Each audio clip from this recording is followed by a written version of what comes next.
Brandon Brands. Hey, this is Melanie Deziel, founder of StoryFuel and author of the Content Fuel Framework. And if you want to tell better brand stories, you should be listening to Brands on Brands on Brands with my good friend, Brandon Birkmeyer.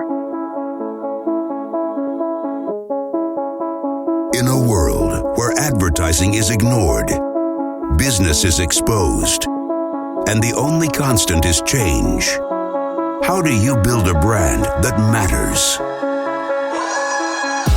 Welcome to Brands on Brands on Brands, a home for those who think different and push their boundaries. This is where branding that matters lives.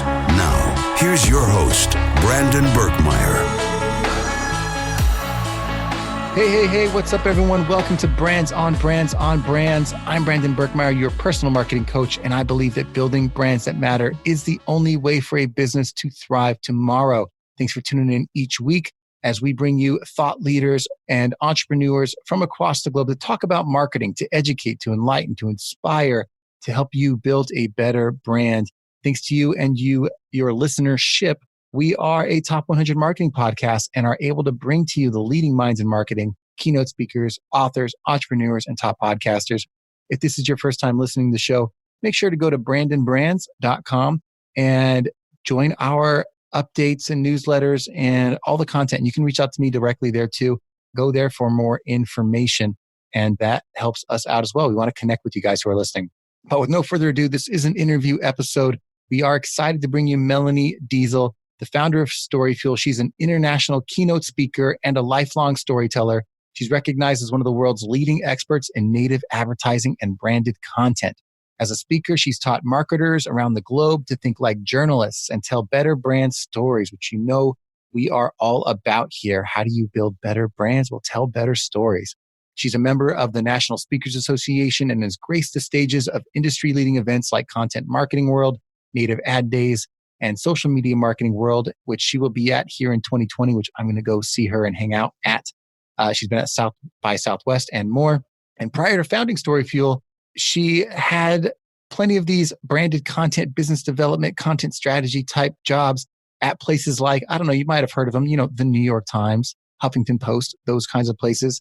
And that's the kind of things we're going to bring to light today, mostly diving into the ideas of content strategy, content creation, storytelling, and how to apply that to your brand, how to get you started, and how to take it from being something that's so hard to making it a little bit easy for you to do and apply to your business every day. Because I know you guys say content's hard. How do I create consistent content, Brandon? How do I do this in my business more often where it's not taking so much time, so much money? That's what we're going to talk about today. And with no further ado, I will bring to you our episode. Check it out, my interview with Melanie Deziel. Brandon Brands. All right, let's get going. Okay, everyone, I'm excited to bring to you our guest today, Melanie Deziel. First off, before anything else, thank you for coming on the show today. Thank you for having me. This is going to be fun. It is. And I'm excited because I'm actually going to get to meet you in person after this, not too long, in a couple months at Social Media Marketing World where you're speaking. So excited to make that happen as well. It's coming up fast. I'm going to be excited to come get a taste of that West Coast weather. It's not too shabby. This is in San Diego for those of you that haven't been there. And it's where all the best marketing minds in media come together and talk about their things in social media. And so we got a speaker today that's talking to us. Hopefully we get a sneak peek of what some of this content is, some of these things we can break down. It's part of the reason I'm excited. But mostly it's I get to ask these questions that come up to me all the time. People ask me, like, how do I create content consistently? That's probably something I get asked all the time. And I'm not a specialist in this. But I have some answers, but it's such a simple question, but man, it's loaded. It is a loaded question. And we get to dive into that today and so much more because content is your jam, I want to say. Yeah, I'll take that. Content is my jam. And you've been doing this a long time. You teach it, you coach it, you speak it, and now you get to interview on it together. We'll get some backstory. We'll get some stories of, things that have happened to you and all that stuff. But first, I'd love to set the stage, right? In terms of the value of good content, the value of good storytelling. Why is it important? In so many ways, content is a tool for building relationship. And I make so many relationship analogies when I talk about content. I think sometimes people might laugh at me, but you think about the relationships with the people in your life who are most important, your family, your partner, your friends. In almost every single case, with very rare exception, it's built over a period of time through back and forth exchange, right? It wasn't that you just talked at that person without listening ever, and then suddenly they were in love with you and signed up for life, right? It's always a slow build over time. And I think stories with our customers go a long way to doing the same thing. The more we talk to our customers, we share value, we listen, we signal to them that we value the same things, that we know the same people. All of those things over time help us, build a deeper relationship. And so I like to find ways to share stories that show who we are, that speak to our audience, and that show that we have a lot of things in common. And I think that's the best way to sort of do it over time. Well, I like the idea of this being a relationship when you're creating content. I think it's historically been a very one-sided conversation. And now past 10 years, it's become, multi-directional. And since you said you lean into the idea of using relationships as the analogy, you just had a child who's 5 months old at this point. And I had a great conversation with John Lee Dumas. He has a podcast called Entrepreneurs on Fire. And something that stuck with me, he said, is the reason he likes doing interviews and having two-way conversations is he says that it's a collision of ideas. And that's where like new ground is broken, is when you bring two things together. Do you feel that storytelling and content can be and should be a two-way street? 100%. I think all the content that fails, we've all had that experience. You read a blog post or you see a picture and you're like, oh, this is all about them. Like, why are they bragging so much? Or why are they only talking about themselves? Or what does this have to do with me, right? It's because it lacks that back and forth. It lacks that acknowledgement of who the audience is and what they actually want. So one of the things I'm always talking about is actually reverse engineering your content. Start with your audience. What do they want? What do they fear? What are their challenges? How can you help them? If all of your content is created with them in mind, with your audience at the center of what you do, then you're going to have sort of their caring and their engagement built in because it's for them, not at them, right? And I think I draw a lot on my background as a journalist because so much of what we do, good journalists anyway, is we're really sort of acting on behalf of our audience. What would my audience want to ask this person? What would my audience need to know about this situation? If they were here, what would they be observing? We're sort of standing in for our audience in many ways as we report. And so I try to bring that same mentality to the brand content we create. What could our audience learn from us? What our audience want to know? How could we help make their lives faster, easier, help them save time or money, whatever the case may be. Putting our audience's needs at the center, I think is absolutely key. And I think we have a unique opportunity here since, if we could talk about this in the first person a little bit, you've had to build your own personal brand. You have your own audience, your own business. Who are you helping? Like, who have you figured out that this is like the person you speak to that you have a relationship with? And how did you figure that out? I actually think our audiences may be kind of similar. So a lot of my audience is people who are in marketing, but they're often sort of in marketing either recently or by accident in some way. They're people who are creators or building a personal brand. Maybe they've been laid off and they're now doing freelance work, so their reputation is more important. It's basically people who are saying, okay, I think I need to be doing some storytelling. I need to create some content now. How do we put a system around that? How do we do it more regularly? I also do have a decent amount of media folks in my audience because that's the world that I came from. So a lot of them are, journalists or podcasters, broadcasters who are trying to build a personal brand in that way. And the way I figured it out, truthfully, was by accident and by listening. So I also, like I said, my background is as a journalist. I thought I would be in a newsroom somewhere, writing stories for, probably a print newspaper in the middle of nowhere. That used to be the trajectory of how you built your way up. And then the digital disruption happened. And so went my career ladder out the window, no way of knowing what comes next. So I ended up in marketing myself by accident, that I took the skills I was going to use as a journalist and started applying them to brand communications. And that's kind of how I ended up in this world of creating branded content and doing, content marketing. So I see a lot of my audience's experience in my own experience and vice versa, that sometimes you don't expect to be a marketer and it kind of happens to you. You have a merger, an acquisition, change of jobs. You start your own company, you join a startup, and suddenly you're a marketing team of one, or you're wearing many hats, one of which is marketing. And so I think what becomes really important is, how do we do this efficiently? How do we do this with an acknowledgement of our resources? And how do we do it in a way that's not going to, make us lose our minds? Because there's only so much we can do with the resources at our disposal, and nobody wants to feel burnt out from having to share their story, in all these different ways. I like that, and I do want to dive into a little bit of the background in your history because I think it is unique and you have a different perspective. I'm going to save that for the next piece for like 1 second later. But I want to flip the script for a second and get this thing out of the way, that like some immediate question that everyone's asking you these same questions. They tune in, they want to hear this in the podcast. What's the thing that you get asked all the time around content or storytelling? The thing you get asked the most, that's a problem that people want solved? I think there's two. Is that allowed? Is that cheating? You can ask, but don't answer it yet. Because I want to give what I think the common answer is, and you can agree with it or say there's a better answer. So I think the first one that comes is everyone says, well, that's like, I'm not a creative. So how do I find someone to do it for me? Or how do I solve for that if I'm not creative enough to do content creation or take photos or write blogs or whatever else?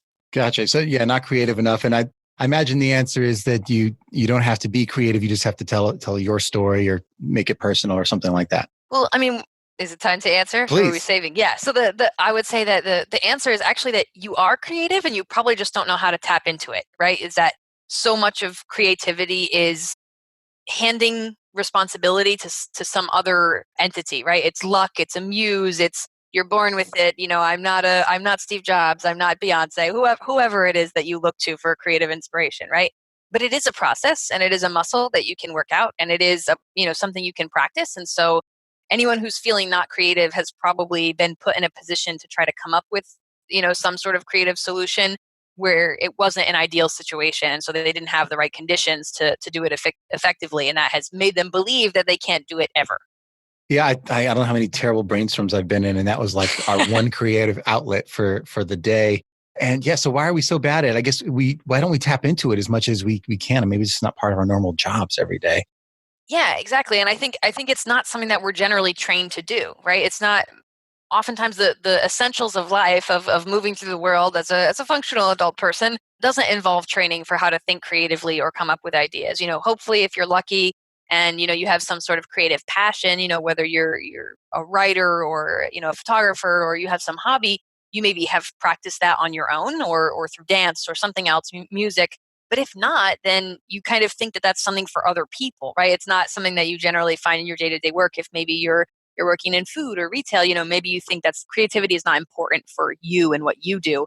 And the truth is, it's just something to learn. And as long as you have steps in a process, I think it makes it a lot more approachable, both to learn it, to practice it, and then hopefully to find it more natural down the line. No, I think it's reassuring to know that all of us could find a way to be at least creative enough to move our business forward and to get started supporting our business with content, whatever that might be. What's that second question? You got me curious on what the other one is. The second one, and I was really trying to decide between these two, but I think they come up equally. The second one is really like, how do I do this more efficiently? Like, how do I do this with less time? Because anyone who has done how much time do you spend on your podcast every day, every week, right? It's very time consuming to create quality stuff. And we're all pressed for time. So that's always, how do I make this faster, easier, less stressful? Otherwise, it's not sustainable, Yeah, that makes sense. I think what I hear out there in the ether is like, well, you can either just create every day and just document the process. I'm like, okay, I've heard that. Or I've heard the create one big thing and then chop it up. Are those the ways to go? Or are there other ways? Those are some ways to go. Another way you can go is to find people who can help you, right? So if you're finding it particularly stressful or time consuming, there's a good chance that you're putting a lot of effort into something that someone else can do very easily. So, if editing the video takes you way longer than, recording the video, find someone who's really good at editing video and partner up with them. Find ways to outsource those things that are super stressful or time consuming for you. But the other thing that makes it super easy is batching. Batch your content, by which I mean, think of how we do laundry. You don't wash your outfit at the end of every day. You save it up for a week and you create a whole week's worth of clean laundry that you then wear throughout the next week, right? Or if you have a baby, every other day. Like, there's some element of batching there so that you're not doing the same thing less efficiently all the time. So look for opportunities to batch certain elements of your content. That might be writing a bunch of posts and scheduling them in advance. It might be deciding one Saturday a month, you record your whole month's worth of weekly videos, just finding ways to put those things together so that you get into that mindset and that mode, you get all your tools together, you do it all at once, and then you can roll those out over time. That way you sort of condense your stress into one point and then less stress the rest of the time when you're just rolling it out. I like that. And the idea that we have really two resources, right? We have money and we have time. And I think they're the things that we probably misappropriate the most. We probably spend a lot of time on things that we should be spending money on and a lot of money on things that we should be spending time on. And Yeah. this is, I like that. I love to figure out like, what can I hire someone to do who does it better or has done it and can teach me at least how to get started or get me off. And then I can continue from there, whatever the thing Right. might be. And I think that happens in marketing a lot. I mean, a lot of agencies are built on the idea of, we'll just take it over for you. And in some cases, honestly, that could be something that is taught and then you do yourself versus, not outsourcing. I think that both can be played. And I think it's a huge, like, if you could figure that piece out, you might save yourself a lot of money and time at the end of the day. Absolutely. Yeah. And those two questions, actually, I just, as we were talking about it, realized that they're actually pretty closely tied to one another, because I think a lot of what takes up the stress and the time and, makes the whole process inefficient is having to think about it so much and so often because it doesn't come natural or because you don't have a plan. And so, if you're needing, for example, to say you're a small business and you've decided you want to be on Instagram, well, half of the challenge of what to do on Instagram is sitting around for half an hour going, dang it, what am I going to post? And looking around and trying to find something. And no, that doesn't look nice enough. And we just posted that yesterday. So you're spending so much of what you think is stressful content creation time is actually content idea time, right? So if you could condense that ideas, have a more efficient process, feel more comfortable in that process, you could come up with a bunch of ideas, batch the creation of those, and then roll them out over time. And it would, they play into each other very well, I think, is what I realized. Yeah, that makes sense. When I'm coming to the idea of like, I need to come up with something that I want to create for whatever it is, if I have to do it once a week for I have to create something for today, that does end up being a lot harder than me saying, you know what, let me sit back and think about my year and like, what are all the things that I want to talk about in my category? And there's something about the framing of the problem you have. Like, okay, I need to create a bunch of content for this year. What are all of the things? And you're like, okay, I'm free to kind of fill out this box. It's the confines you give yourself completely determine how creative you can be, I feel like. Yeah, 100%. And it's one of those things too that can be very overwhelming sometimes when you look at the big picture. So having a framework, having a structure, or like you said, my categories, buckets, I call them franchises. So if you do like Fan Mail Friday or like, I don't know, gluten-free Fridays, you have some sort of like recurring theme that really helps guide your thinking. It makes it a lot easier, because if you think, oh my gosh, I've got to come up with a whole year's worth of, Instagram posts. But if you break it down, you say, okay, well, actually, I'm going to do one recipe every Wednesday. That's only 52 recipes. That becomes a lot more approachable than a whole year's worth of content. And then if you say, okay, well, there's different seasons. So, okay, I need 4 to 8 recipes for each of these particular seasons of the year where things might be different ingredients. You can break it down into smaller parts, and then it becomes a lot easier and it feels a lot more approachable than trying to sit down and eat the whole elephant in one bite. Yeah, no, that's been true for me, especially like when the first season of this podcast was, almost like 80 plus episodes, and only like 30 or 40 of those were interviews. And so I was on that hamster wheel trying to figure out like what I wanted to talk about each week. I got to tap into my guests. So it's like, okay, this week I talked to this person and I still have thoughts in my head from that conversation. And I got to the habit of, at least like if I'm out somewhere working out or whatever, I can like, oh, I have an idea, I'm going to write it down. So at least I got into those habits, but it was still difficult to have something to have all the time. But you know what? This year was different. Season 2, I was like, I'm going to figure this out ahead of time. And I want to talk more about personal branding this year. So I wrote all the things down that I could have that might fill this topic out. And in my mind, it was almost like writing a book. It's like, what are all the things? What are the subcategories? And now I turn on the microphone, I can do 4 or 5 at a time. And who knows, at the end of the year, I'll probably have the framework for what could be a book. And that's like, I love it. That's exciting. So it's a good point you bring up. So my topic at Social Media Marketing World is actually content repurposing. And so I love hearing this idea that you're planning for one content type, for one format, can be so easily segued, even if you have to adapt it a little bit into, another format. I think that's really smart. And so let's talk about repurposing for a second. And then I do want to get into your background because I promised that to the audience here. And I know you could talk about repurposing probably forever, but it's a pretty popular topic right now. It is an expensive thing to do. It is a time-consuming thing to do, to take things and chop them up and push them across 10 different media types and do it 3 times a day or whatever, whatever it is that, the gurus are saying. Yeah. But what is your model when you're starting to get people okay, here's the first step to repurposing and here's just some simple actions to take. How do you get people going on this? So one of the things that I really encourage people to do is think about how many different ways there are to repurpose. Because, the example you gave, chop something up into smaller pieces, that's certainly an option, sort of making it smaller, excerpting it in a way. But you can also just straight up duplicate it. Maybe there's a blog post on your blog that you could also publish on LinkedIn, that you could also publish on Medium. It requires very little additional effort, but allows you to be in many different places. That's not always going to be a strategic fit, but it's one of the easiest ways to start practicing, putting your content in multiple places and getting more mileage out of it. Another one would be to adapt it into a different format. So like what you talked about, you have your podcast episodes, you're going to adapt that into a book.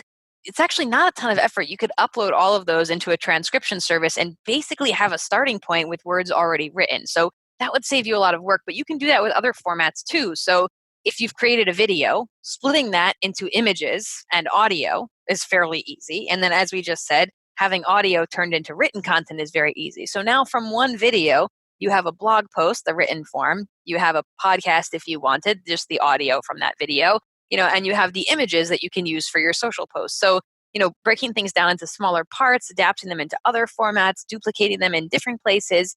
And then, of course, updating your content or creating derivative versions of it is another way to approach it as well. So I think if we can explore all those different options and find out which one is going to work for us, it makes it a lot easier to see how we might be able to make better use of the content we already have and not overwhelm ourselves with trying to create a million different things. I think that's the key right there. That last piece, if you guys rewind that, hit the back 15 seconds button. The idea that honestly, for most people, not the people that are like their job is creating, like for most people, if you create less, but do more with the thing you create, say you do one thing a month, right? I think most people could say, yeah, I can maybe record one thing a month. The idea of how far can you take that based on how you've created it? How far can you take that, stretch that, and repurpose it and even recreate some of it? How do you do more with one central concept, even create less, repurpose more, might make this a lot less intimidating for people. Yeah, absolutely. And one of the really great exercises I always encourage when you're doing content repurposing is think about how you can break something down into its smallest possible parts. So that's what we just did, right? We had a video. We talked about it's got audio elements. You could have the written words. You can have still images. But then you think about, well, there's going to be a couple great sound bites in our conversation, naturally, of course, right? So those sound bites could be shortened clips. Those sound bites could be quotes that we create graphics of those same quotes. So you could really take this one interview or whatever one anchor piece of content you're creating and really continue to make use of that in many different ways, as you said, over the course of a month or maybe 2 weeks. Maybe you do it every other week so that you don't have to be constantly churning out a new interview every day or a new video every single day. That's a lot of pressure even for professionals. That's a newspaper level of productivity, putting out a new piece of content every single day like that. You don't have to put that pressure on yourself if your actual job is running a restaurant or, owning the storefront of your boutique or making cookies or whatever it is that you do. Don't make it so that you spend so much time on content that you can't do the thing you actually love doing. Find a way to make it fit into your lifestyle, into your business, so that you can still find time for those things. And I think the reason it works is it's a very natural process. Most of us aren't just ranters. We don't just start talking and rant randomly for an hour and then finish. There are people that I'm sure are skilled at that, but I think the majority of us think in terms of subjects and subcategories and bullets and sub-bullets and whatever. And so when we actually are building a larger piece of content, our mind's already working like that. So breaking it down into smaller pieces usually just brings it back to how you were building it in the first place. Yeah, absolutely. And I think of going back to like the school tactics of when you were studying for exams or something. The easiest way I have found to do this, honestly, it's so old school, is to like have a printout and use a highlighter. Is, okay, this quote, this stat would make a good graphic. This section I'm going to put into, when you see it all laid out and you can circle, highlight, underline, draw boxes around things, it allows you to see how many tiny pieces of content are hidden in your bigger piece of content. Obviously that does work best if you have something written or a transcript because you can, circle things, but you can do the same thing if you've got video or audio, as long as you've got some editing savvy or you just want to write down timestamps and again, outsource to someone who's better at chopping things up, that might be a better use of time. Yeah, I think it's perfect. And I think that alone, I think people will get some use out of this because it is something that people are asking about all the time. And it's something that really could help their businesses overall.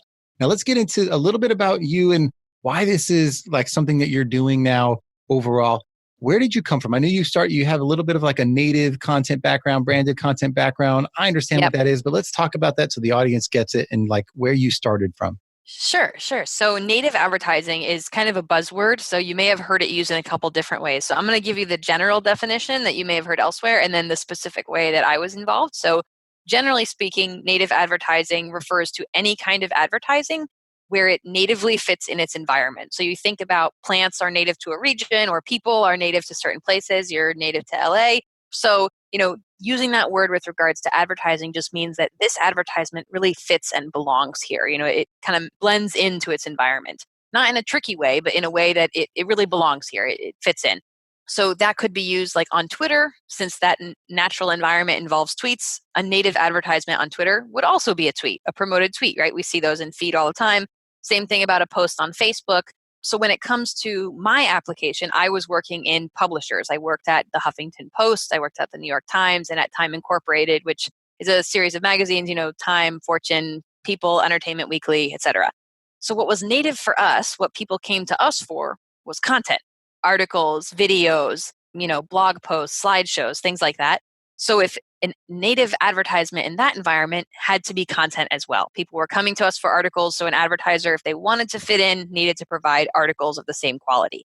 So my job at those publications was to help teach the advertisers essentially how to think like journalists and create content like journalists do, or like our content producers do, so that the stuff they created and paid to promote in our environment was actually going to perform well. We don't want them to come in and write a really bad blog post that doesn't work for them, that our audience doesn't love, that makes us look bad, right? So in order to make it a win for everybody, we had to kind of get them up to speed on the basics of creating quality content and oftentimes help do that with or for them.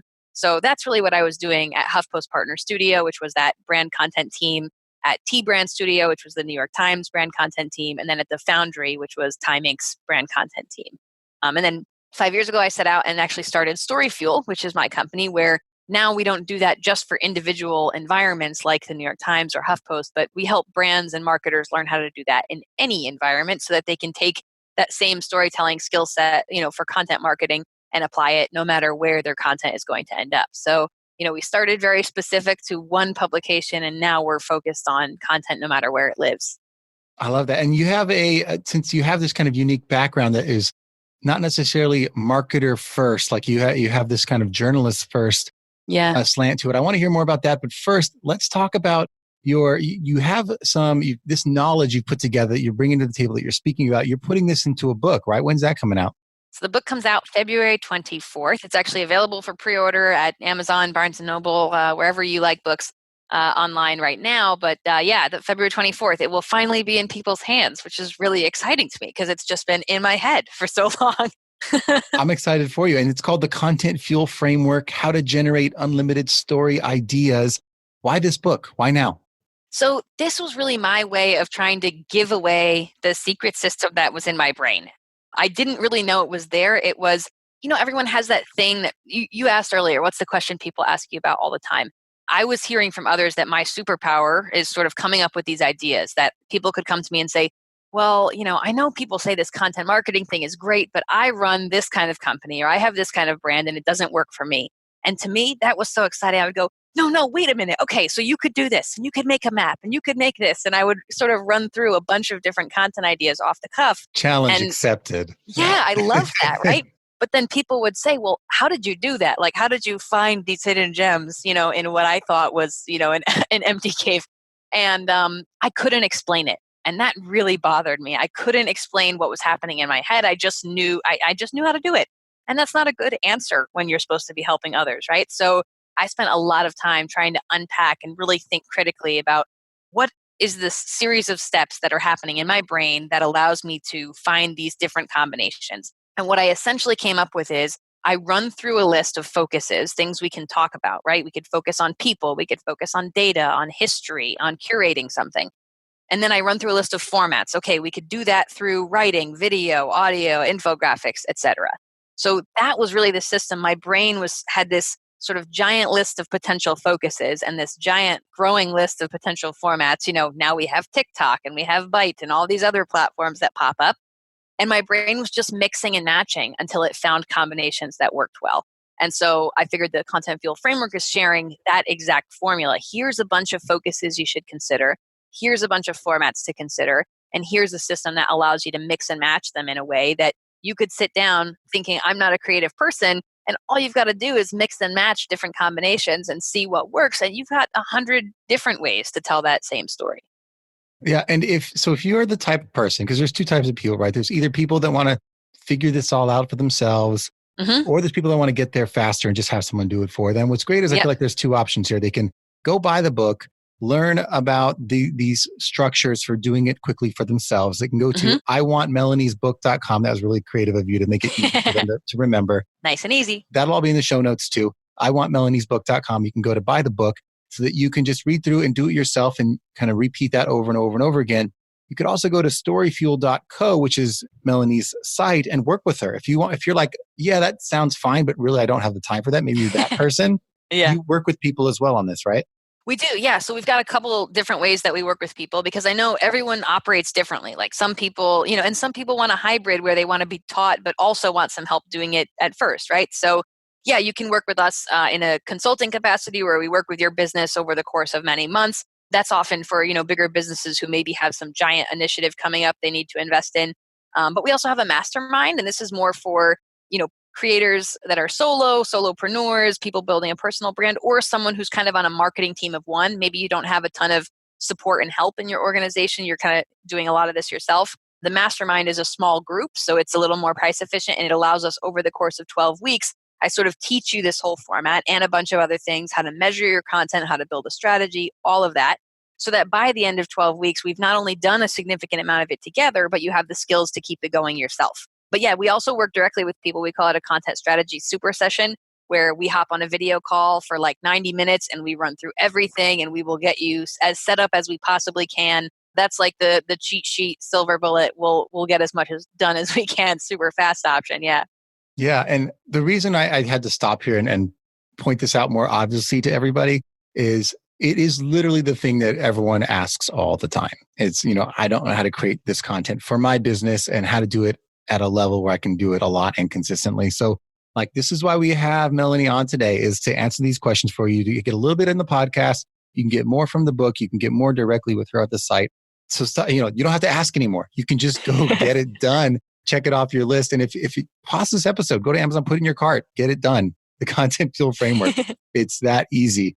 And with that, I'm going to jump back into what I want to hear more about, which is this perspective that I think is unique, which to me is intriguing because I only lived in the marketing world at ad agencies. So you came from this journalistic side that I think brings a different perspective to it. What would you say was kind of the first most obvious difference when you started to work with the marketing space in terms of the messaging and how you think about creating stories? What was kind of a different slant that the marketers had versus the journalists? Yeah. So the very first thing I noticed, because I was coming in with a totally clean slate. I had never worked in marketing. I hadn't really thought much about marketing, to be honest. That was a different department, was that everyone was so obsessed with telling everyone else why they were awesome. And that's like deeply different psychologically from journalism, where the personas almost disappear into the background. I am a vessel for this information. My opinion is irrelevant. I'm gathering and delivering. Like it's a totally different way of being. And so that's what was shocking to me is I just remember thinking like, man, even you think this is boring and you made it. Like, this is not good. No one's going to like this stuff. We got to find a way to kind of get closer to our audience's actual desires and expectations. And it seems so obvious to me because that's what we had been doing all the time. I've joked many times before that I'm really just doing journalism and hopefully no one catches on. Like I'm just wearing a marketing hat and doing journalism. But yeah, so it was trying to help marketers understand, like, just because you have a new product coming out doesn't mean your consumers woke up and said, I can't wait to read a press release. Like, we got to find a way to make this relevant for them. We got to try to approach it in a different way. And the easiest way I found was to say, in journalism school, they teach you show, don't tell. It's not my job to tell the audience what I think, what I feel, what they should do, but to show them what happened, paint a picture for them, give them as much detail as I can, so that they can make those decisions on their own, right? And in an ideal world, objective, good journalism, that's what you do. You gather and you present it so that they can make those choices. So I tried to bring that mentality of, okay, right now we're telling our audience that our products are great, our customers love us, and they should buy from us. What if we showed them that instead? What if instead of telling them our customers love us, why don't we interview customers and let them say it instead of say, yeah, they love us, it's great, right? Instead of telling them that our products are awesome and they should be buying it, like, let's demonstrate how it works. Let's find real people who are using it, who believe it, and share that instead. And I think when you focus on showing instead of telling, you naturally have to take a more storytelling approach because it requires you to build a demonstration, to provide evidence, to talk to other sources, right? It kind of guides you. If you ask am I showing or telling right now? How could I show instead of tell? That's a really simple question you could ask yourself to get more toward that journalist mindset of demonstrating your value instead of just declaring it. What strikes me is that it forces you out of a couple of bad habits that I see, which a lot of time there's a movement too early to think about, okay, well, I want to do branding marketing now. I want to get my logo, my website. I want to just run an ad, whatever that thing is. It forces you to realize, are you ready? Have you heard enough from your customers to tell their story? And without that, you might not be creating an ad that speaks in their language and that resonates with them because it's not coming from them in terms of what they're challenged with and why they like the thing you were doing to begin with. Or maybe you haven't even actually validated your product enough that you know it works for your customers. And if you take this approach, you're forced to do that. You're forced to explore, like, is this actually working for people? What are they saying about it? How do they talk about it? 100%. The other thing that if you're looking for like one little change you can make that's going to make a big difference is to really think about using other sources. By this, I mean, every story you've ever, hopefully every good journalist, knows they're quoting other people. They're unless it's opinion, they're very rarely sharing what they think. They're finding experts, they're finding authorities, professors, researchers, influencers, celebrities, anyone who can speak with authority on a topic. And I think in marketing, we often forget that and we talk only about ourselves. We only quote our executives. We only, use the perspectives of our employees. And so anytime you create something, if you just ask, how can I bring a reputable source in? Who's someone, who can I interview? Who could I quote? Who can I ask about this? That's another way, because if you're quoting someone, you have to explain who they are. You have to use their quotes and you have to find a way to add that into the story. Again, that naturally guides you toward, being a little more story driven, because now you have characters, you have to create some sort of interplay between what you're saying and what they're saying. Just asking every time, is there someone else I could ask about this? And ideally someone outside of the company, even if it is a vendor, a partner, a customer, just who can I ask? Who else could weigh in here? Right. And I want to validate that. I'm sure that the people out there listening are like, it is hard to create content. I'm not, this isn't an easy thing For that sure. you figure out overnight. This is why there are people that coach on it and help with it. Yeah. You're validated in your feelings that this is not an easy thing. It might feel like it should be easy, but it's not. And I think that we acknowledge that. What I want to ask is, I'm sure there's a lot of mistakes when people are getting going and doing it on their own. There are mistakes that people make when trying to execute this. I wonder if there's some things out there that you see that people are often getting wrong, especially at the beginning of their journey, that hopefully we can get them to skip. Yeah. And in an attempt to keep it positive too, I think the biggest mistake that I make that's almost self-sabotaging in a way is just biting off more than you can chew. Just like you said, it's complicated, it's hard, it's time consuming. And so if you wake up tomorrow, you listen to this podcast, you get all inspired and you wake up tomorrow and say, I'm going to do 3 YouTube videos a week, like, more power to you. Let me know how I can help. But that's a really tough transition to make out of nowhere. So I'm not saying you want to lower your expectations. I don't want you to lose that ambition and that inspiration, but think realistically about what you can achieve and start small and build up from there. Because if you decide that you need to go from nothing to posting on Instagram every day, or writing a blog post every day, or again, doing 2 videos a week on YouTube, there's a really good chance you're going to burn out. And then that will stop altogether. I would much rather see you consistently do something once a week or twice a month for some standard of time, and then grow as you get better at it, as you get faster at it, increase that frequency later, than see you go all out for a week or a month and then totally stop. That's not going to serve you or your customers. So I would say just don't bite off more than you could chew. Start small and build up, because you'll feel more confident, you'll get more efficient, and your customers will get used to it. I like it. And I'm trying to think about, there's so much content out there right now. Like, there really is. It's overwhelming how much is out there. And even though we were saying everyone should create it, right? Because I think everyone can find their niche and their thing that makes sense for their audience. and then the cream will rise to the top. But it gets me to think about this idea, well, how do you move beyond creating to creating something great? And can anyone do it? It's, what is that, is it just practice over time? Like, what is that thing that starts to separate the really good content from just, you're doing it, you're just getting it done? Yeah, two things, I think. One is really having your finger on the pulse of what's working and responding to that information. So, they always say, if you want to write, you want to be a writer or something, right? You write every day. And even if some of it's bad, you listen, you get feedback, you edit, you get better over time. Stephen King didn't win awards for his very first thing he ever scratched out on a notepad, So it takes time to be great, and you have to practice that skill. These skills are like any. The more you do it, the more confident and the better you'll be. The other thing that it takes is consistency. And that's why I think the advice not to start too big is really important.